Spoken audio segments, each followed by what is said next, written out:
DJMTV.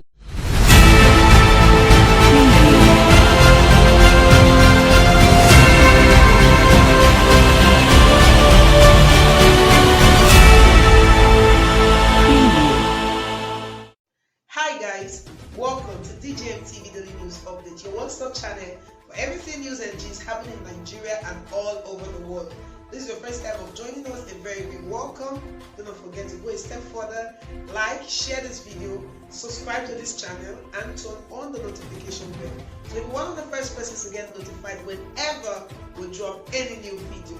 Now let's take you straight up into the main news. Sen Magnus say Nigeria need leader wey like money like Tinubu. Plus, Adebayo say Afenifere no go support Tinubu and any other person for presidency. Hey guys, na still DJMTV Daily News na you dey watch so.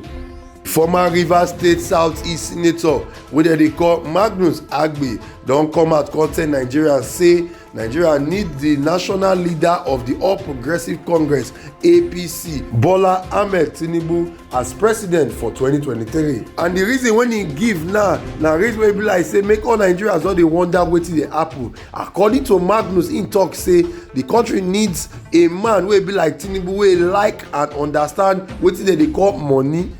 We not forget say DJMTV Daily News don talk am before say the national leader for the All Progressive Congress wey dem dey call Asiwaju Bola Tinubu don come out come declare say im wan be president for inside this Naija, wey dem come tell am say you be kingmaker and you no need to be president, you no need to be king. Im go talk say kingmaker dey be king for inside where e for come, and he say he don let President Muhammadu Buhari know about him own ambition. He say he wan run for presidency for 2023. According to am, he talk say he still dey consult widely. He say but he don come out don tell Nigerians say I wan contest for the presidency for 2023. So im dey wan get the support of Nigerians.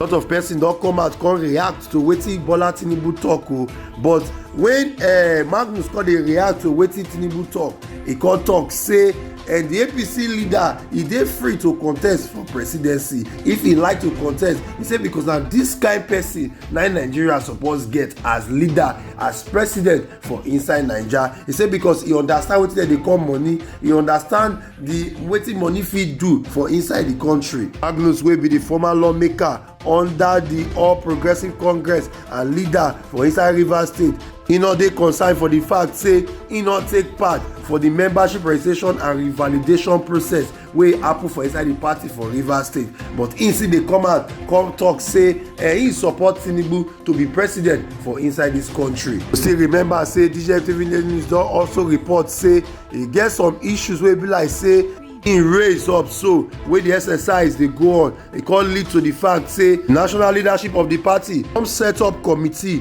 to go find out wetin really dey happen, but till today as we dey talk so the thing dey never resolve the issue.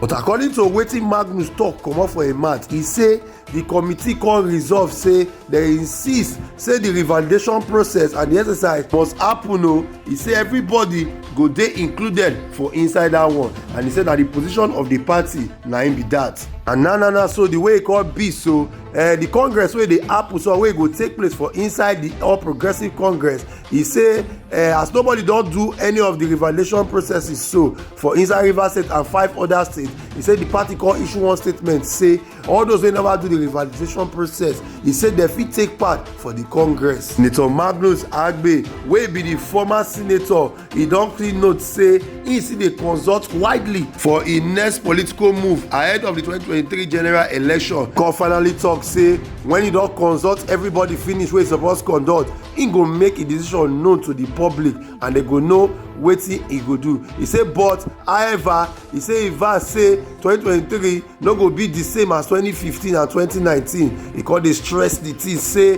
things go dey happen differently for inside the All Progressive Congress, and he say for the All Progressive Congress to come out victorious for inside Rivers State or for inside Nigeria, he say dem must do things differently from wetin dem don dey do before. He say if dem don dey go house to house before, he say dem go do am separately this time around. He say dem go dey meet people one on one to make sure say the APC so for inside Rivers State and inside Nigeria say they win election for 2023. My people, this one na still DJ MTV Daily News Update. In case this is your first time wey you take dey see any of our videos, or you be returning subscriber, make you not forget to like, share, and make you write under this video to tell us how you feel concerning wetin we dey talk so. And make you still not forget to follow us for all our social media platforms on Facebook, on YouTube, and also on Instagram. Check our website out for www.djmtv.news. Make we go back to inside the story wey we dey knack una before. Meanwhile, for other news, as 2023 don dey use style dey waka near body, everybody dey come out, dey come declare their ambition, wetin dem wan do for inside 2023. Na so some politicians dey come out, dey say dem wan be this, dem wan be that, some say dem wan be president, and dey come for the southeast. Na so the national leader of the All Progressives Congress wey be Bola Tinubu come talk say im wan be president for inside Naija for 2023. Even Dave Umahi wey be the governor of Ebonyi State don still come and say im wan be president for inside Naija. Orji Kalu too don talk say im wan be president for inside Naija, and im go match any candidate eyeball to eyeball. But as all this one dey happen so, Chief Ayo Adebajo wey be the leader of the pan-Yoruba social political organization wey dem dey call Afenifere don talk say the group no go support the presidency bid of the national leader of the All Progressives Congress, Asiwaju Bola Tinubu, or any of those candidates wey dey come out say dem wan be president. Adebajo wey don talk this one now, so called talk say 2 days after Tinubu don officially declare ambition, he say some other people come still come and say dem wan be president for inside the country. He say the group no go gree. He say the group no go back any candidate for inside 2023 general election except say dem restructure Nigeria. Say e no dey talk say Tinubu no get right to contest o. He say Tinubu get all the right for inside this life to contest for the highest office for the land. He say the minimum demand for Afenifere so to take part for the 2023 general election na to do the constitution, make dem change am so that dem go fit restructure Nigeria. He say because this country and this constitution dem no match. The constitution no be the people's constitution. So Tinubu get all the right to contest for the election. He say because he no be disabled human being, he say him body complete, everywhere for him body complete. He say so wetin be the big deal about that? He say but we no dey contend for who go be president now. Say because we no believe in the constitution of Nigeria.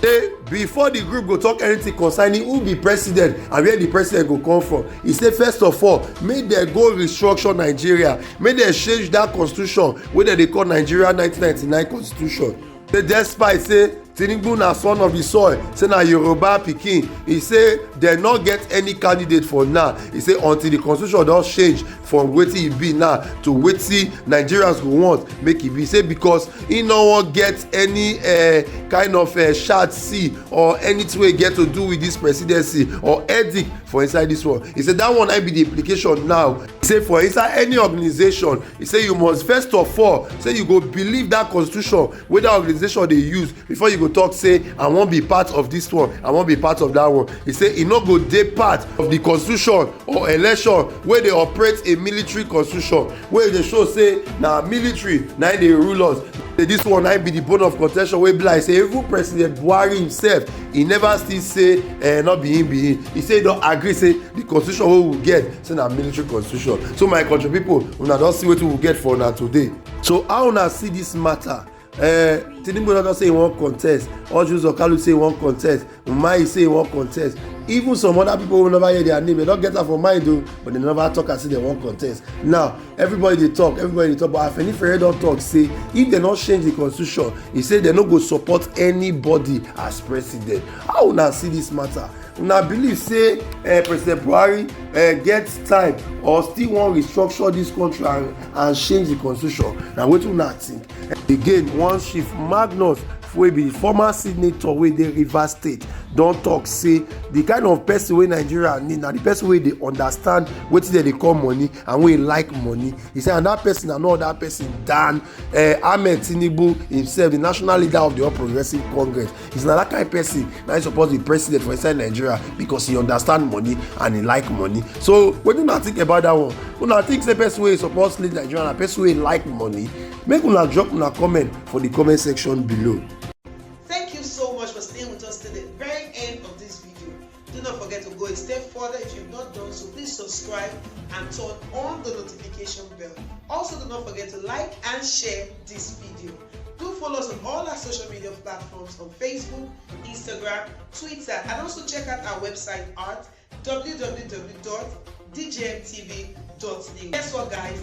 From the 1st of August 2021, DJMTV offers you an opportunity to report your event from where you are on our channel.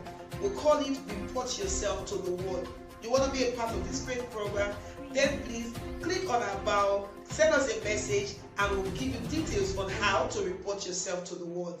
Till I come your way again with another exciting edition of DJMTV Daily News Update, I remain your host, Lawuru Favor. Yeah.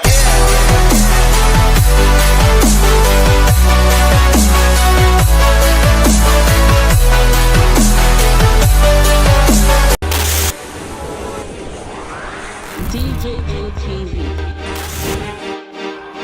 DJMTV.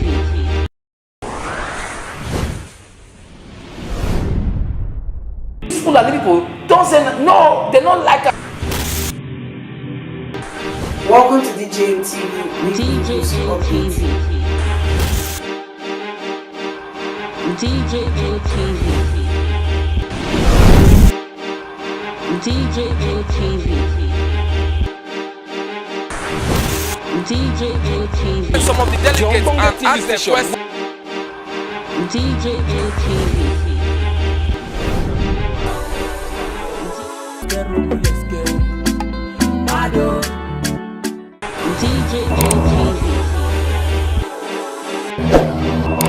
DJMTV. DJMTV.